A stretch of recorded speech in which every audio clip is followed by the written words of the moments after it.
Joining us now is Ojinika, Chief Jinix Okbe, with stories trending around the world. The lady in what color is that? Red. The only man that calls me chief in the world. You deserve a chief. Chief Jinix. Let's begin what's trending. Good morning to you, viewers. With reactions trailing the press conference held by Nigeria's former Vice President Atiku Abubakar in Abuja on Thursday over the case of President Bola Ahmed Tinubu's academic records. During the press conference, Atiku paid homage to the late Gani Fawehinmi, who had, in 1999, sued Tinibu for allegedly lying under oath that he attended Government College Ibadan and Chicago State University. Atiku stated that Fawehinmi can now rest in peace as the fight that he started over 23 years ago has finally come to fruition. Atiku also gave credence to David Hundeyin and other journalists for stepping in when other arms of government failed. I wish to pay tribute to the late human rights activist, Chief Gani Fawehinmi, senior advocate of Nigeria, who inspired us on this path of discovery. Now he can truly rest in peace in the assurance that what he started about 23 years ago has come to fruition. Gani's vindication today gives credence to the saying that no matter how fast a lie runs, the truth will someday overtake it.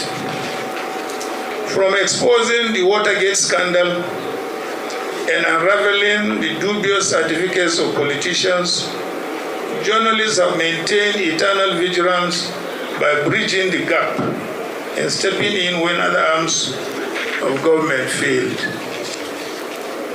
It is for these reasons that commendation must be given to David Hundeyin, an independent journalist whose extraordinary work and those of many more young people like him has become a source of inspiration.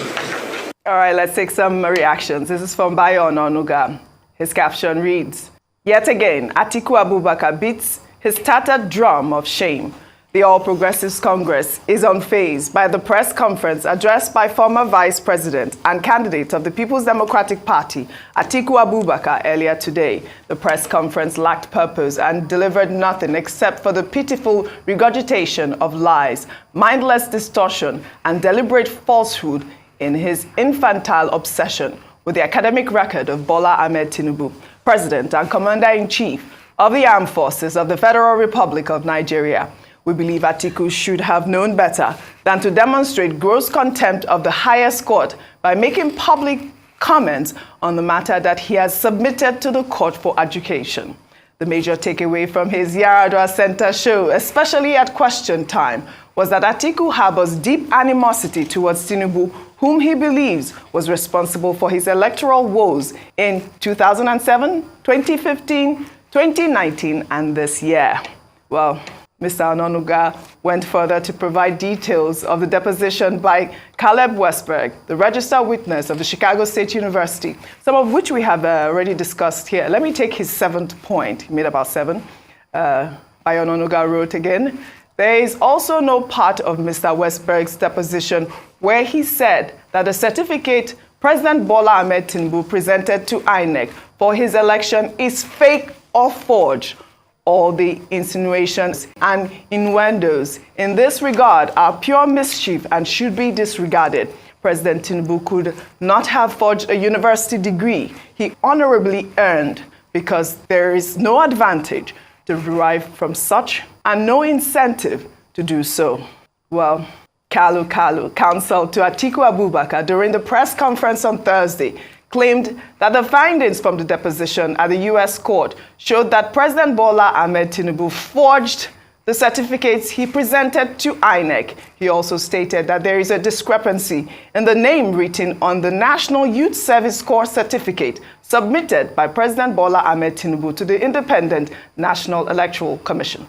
On the certificates issued or released by Chicago State University to the lawyers of Alhaji Atiku Abubakar. These are the documents. One, that Bola Ahmed Tinibu forged the certificate he presented to INEC. That's one. Two, that the qualifying certificate from Southwest College to Chicago State University bears a female, indicating that that document does not belong to Bola Ahmed Tinibu.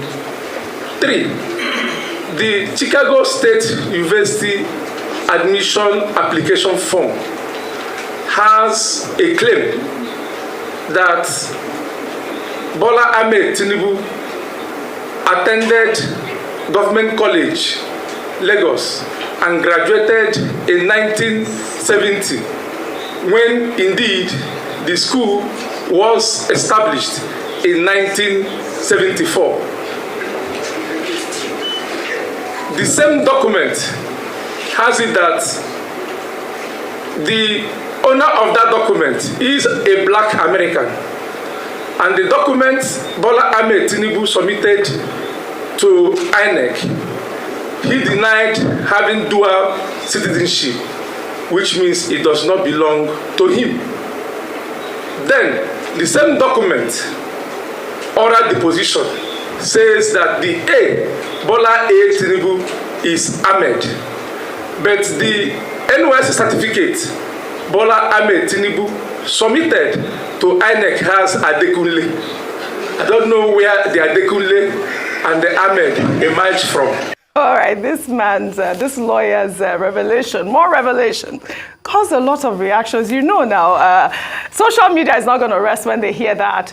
You know what people did? They went to pull up Festus Keyam's tweet. Let me read his tweet there. He wrote, and this was in 2019, by the definition of school certificate or its equivalent in section 318 of the 1999 Constitution, you don't need a WAEC certificate to become president or governor.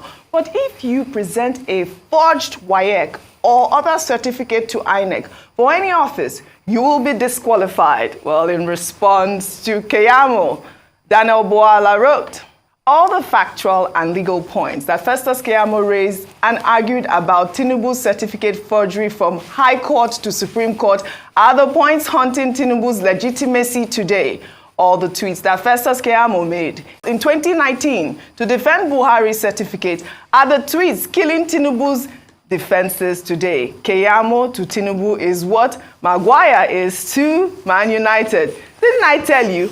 Kokoro ton jeffo, inu efo lo wa. Yes, you can't play. You can't play with me. No, I had to go there, but that Daniel Wallace tweet was. But isn't it true, Ayo? I want to come to you on this one because I mean Daniel Wallace really just hit the nail on the head there. Yes. Because the whole point is about the fact that whether Tinubu forged the certificate or not, but we know that the case is in court. Yeah. So there's no evidence until it's proven, because obviously all we have is a deposition. Yes. I mean, a transcript. And so it needs to be investigated like the lawyers have said. Yeah.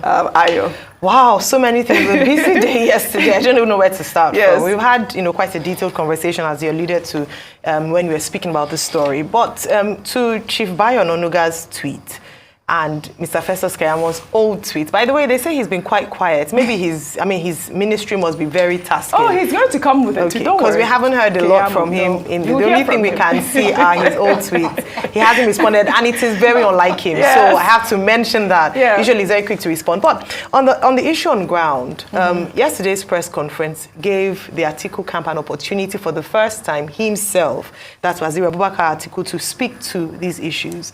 And he had talked about the fact that he was doing it based, and as we've said a number of times, beyond the law, on issues of morality. We're talking about the seat of the president.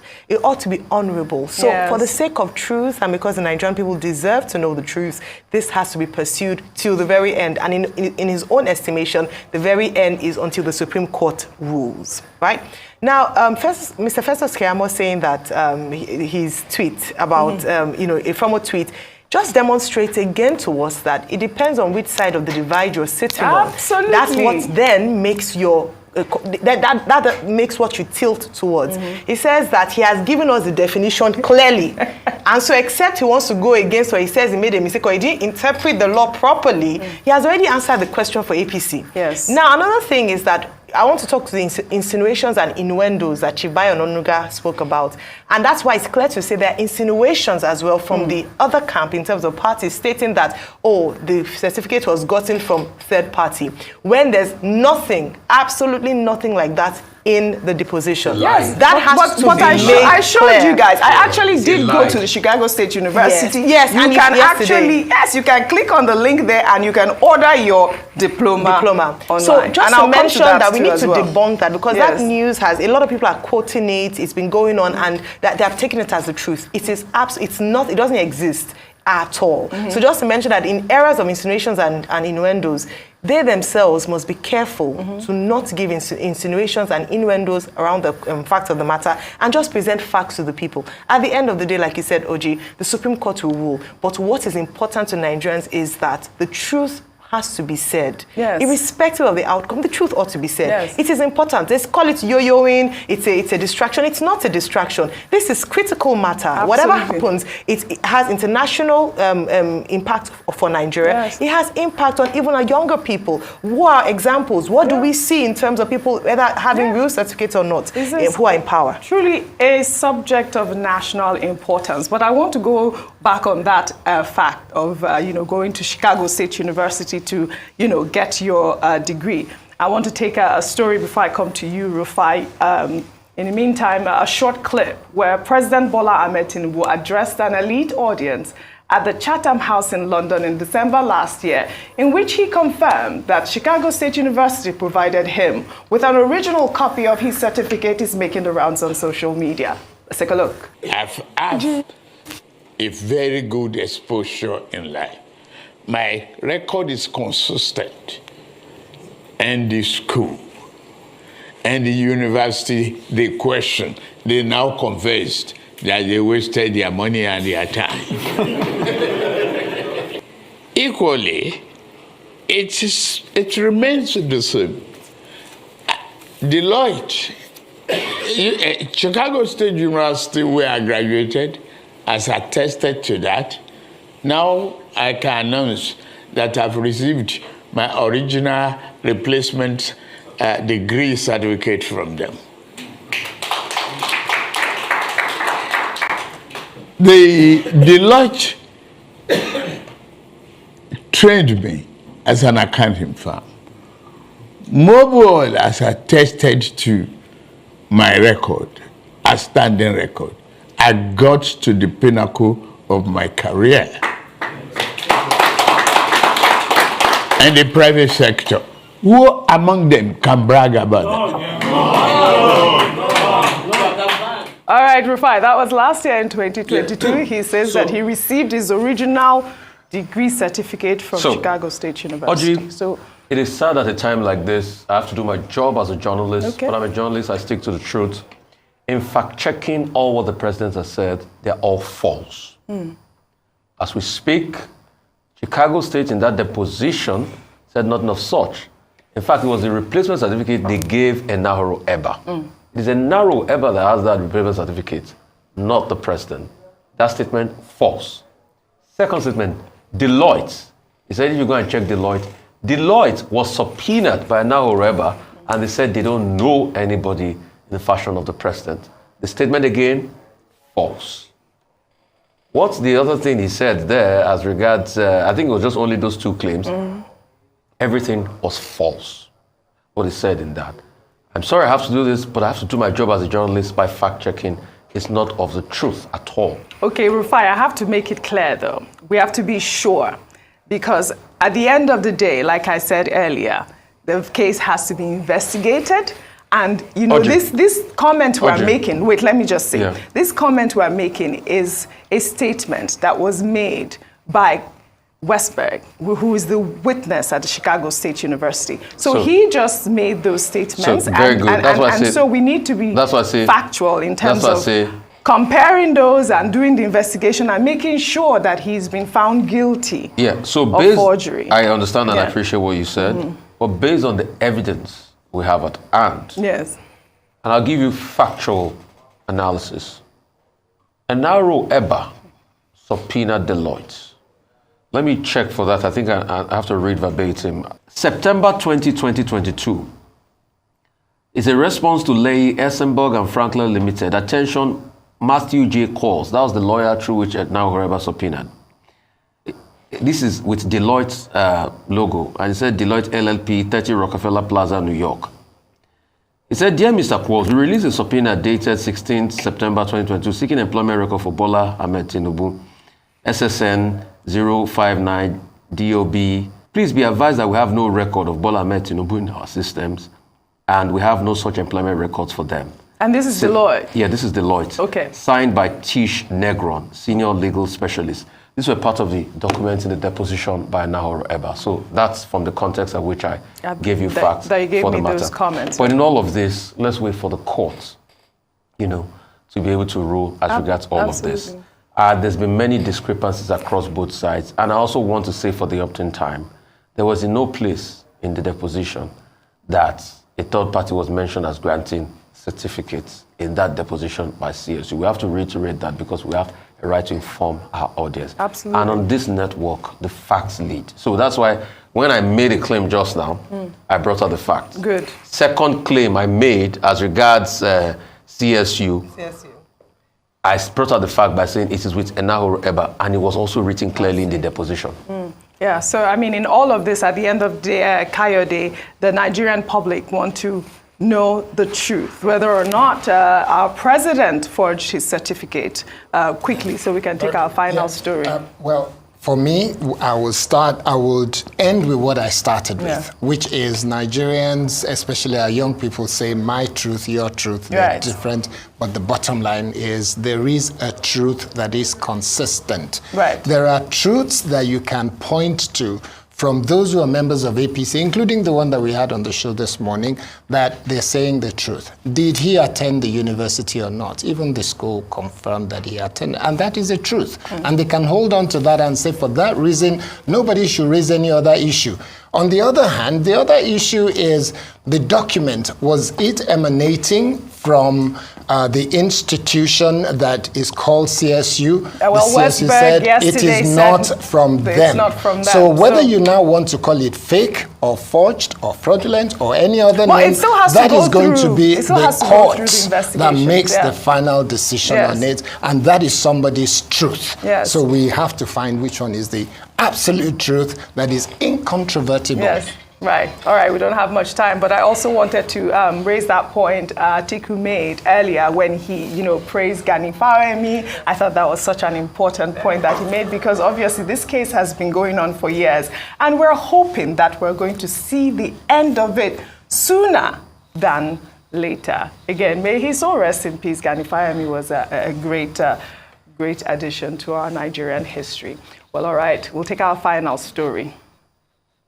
The federal government on Thursday inaugurated a 9-man independent investigative panel to investigate the death of greatness Olorunfemi. Olorunfemi was reportedly stabbed and thrown out of a moving vehicle on a September 26 along the Maitama-Kubwa Highway. She was then rushed to the Maitama District Hospital in Abuja, but was denied entry according to an eyewitness in a viral video. The hospital requested a police report and denied her treatment. Good evening, ladies and gentlemen. It's your brother Wes Robinson reporting for CNN News WhatsApp. This lady was just pushed down from a vehicle between Maitama Kubwa Express, the road going towards Use Bega. She was pushed down by all this one chance. And this is what we've been talking about. Please, let's be careful. She was pushed down from one chance vehicle. We are just in Maitama General Hospital. Fortunately, we called one of the nurses we just met here. She said they cannot attend to her. They have their reason. This is what we've been talking about for the past few weeks, how our hospitals are dying on daily basis. instead of them to quickly rush this woman and save her life, they are saying there are procedure and process, and they just lock their gates against us. This is what is happening here now. Well, all right. This is such a sad incident. May greatness rest in peace. This is the story of Nigeria. FCTA had said, though, that they did bring her to the hospital. She was dead on arrival when they brought her to the hospital. But this young woman, she was just a victim of circumstance. She was in a car and they stabbed her and pushed her away. But I think that the main issue here, which is what the panel should completely focus on, is the negligence at our hospitals. Even though they don't have a police report or whatever it is it okay that they left this young woman in the car for whatever amount of time that they did? Ayo. Well, absolutely. This story has been, and I'm glad we're finally taking it Yes, I've been trying to take it for a whole week now. So the mandate secretary for the FCT on Health and Environment, Dr. Dolapo Fashawe, has instituted a nine-man committee to investigate the response of the hospital, whether or not, because there are claims that she was still alive for up to 20 minutes after she was brought into the hospital, but they refused to see her. Her life could have been saved, if the hospital had acted. There are many things around this. There's a security aspect. This one chance, this one chance incident whereby you enter a car and you find that they are not legitimate. That's one issue. So the rising rate of crime and insecurity. Number two is the fact of our healthcare system. I'm trying to pull up, there's a Gunshot Act of 2017, and the fact that hospitals are mandated to treat victims of harm or violence before they get a police report. So I don't understand what the excuse of the hospital will be, but what they are claiming is that she had passed on. But there are two sides to the story. I am hoping that the committee will do justice to this. And in the words of Dr. Fashawe, and I want to say this is not just for why we're investigating, it's to give closure to the family. It's to identify potential malpractice so that we can prevent it from happening in the future. It's to implement necessary measures to prevent similar occurrences. This is the reason why investigations are important, and not just to say, let's sweep it under the carpet. This is one death too many due to possible negligence, and one death too many as a result of one chance and insecurity. Absolutely. I'm so sorry we had to end What's Trending on such a sad note. Again, may greatness rest in perfect peace. Well, that's all I have for you on What's Trending today. I'll see you all next week.